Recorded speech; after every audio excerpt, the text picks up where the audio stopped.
Imagine uma sala de aula onde o professor passa aos seus alunos uma lição. Como ocorre a comunicação nesse contexto? Quais são os papéis do professor e dos alunos? Podemos considerar que o professor é o emissor e que os alunos são os receptores? Antes de ilustrarmos como acontece o processo comunicativo, definiremos o que é comunicação. O termo comunicação vem do latim e significa tornar comum a todos. É uma habilidade essencial para as relações interpessoais e entre as pessoas e o mundo que as cerca. Comunicar é a troca de informações, a partilha de ideias, sentimentos, experiências, crenças e valores por meio de gestos, atos, palavras, figuras, imagens e até mesmo símbolos.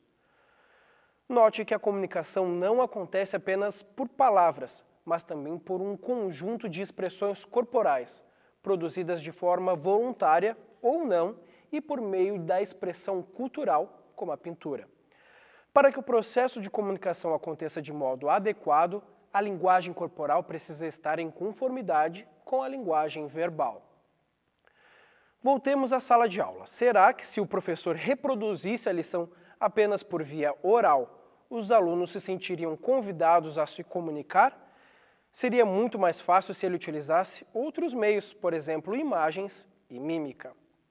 Um estudo realizado por Albert Mehrabian na década de 70 concluiu que as palavras representam apenas 7% de importância na comunicação, enquanto o tom de voz representa 38% de importância e a linguagem corporal 55%. Logo, percebe-se que quem pensa que a comunicação ocorre mais pela palavra falada está enganado.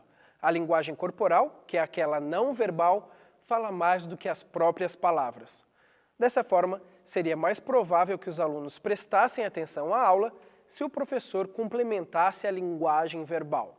O sucesso da comunicação, porém, não depende apenas do enunciador da mensagem, mas também do coenunciador, que neste caso são os alunos.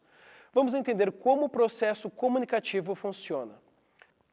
O processo comunicativo deve ser compreendido a partir de um processo cultural amplo, no qual os interlocutores, enunciador e coenunciador, participantes ativos na interação, negociam sentidos. Para compreendermos a fundo esse processo, entretanto, é necessário ultrapassar o paradigma comunicativo emissor-receptor. Nesse modelo, uma fonte, o emissor, transmite um sinal que viaja através de um canal e é captado por um receptor, sendo convertido em mensagem e compreendido pelo destinatário. O emissor se constitui em agente e o receptor em paciente. Essa ideia do processo comunicativo é simplista, não evidencia os múltiplos sentidos que a mensagem pode ter e não considera o coenunciador alguém com capacidade de pensar e se posicionar. É necessário suprir as lacunas desse modelo tradicional. Deve-se entender o processo comunicativo como interação e não apenas como transmissão. Os interlocutores não são simples pontos de emissão e recepção de sentidos. Eles desempenham papéis sociais, produzindo marcas e intenções. O caso da sala de aula ajuda a compreender esse processo. Os alunos não são apenas receptores. Eles, assim como o professor, são sujeitos ativos no processo de comunicação e evidenciam sentidos que os constituem histórica e socialmente. Portanto, os alunos não receberiam o conteúdo da lição passivamente. Eles, com a aquisição das informações, produziriam suas impressões a partir de sua experiência e subjetividade, cada um à sua maneira. O processo comunicativo nessa concepção demonstra uma dinâmica ativa de interação social entre os interlocutores. Eles compartilham sentidos por meio de linguagem e de outras manifestações, inserindo-se em contextos nos quais passam a se constituir como sujeitos.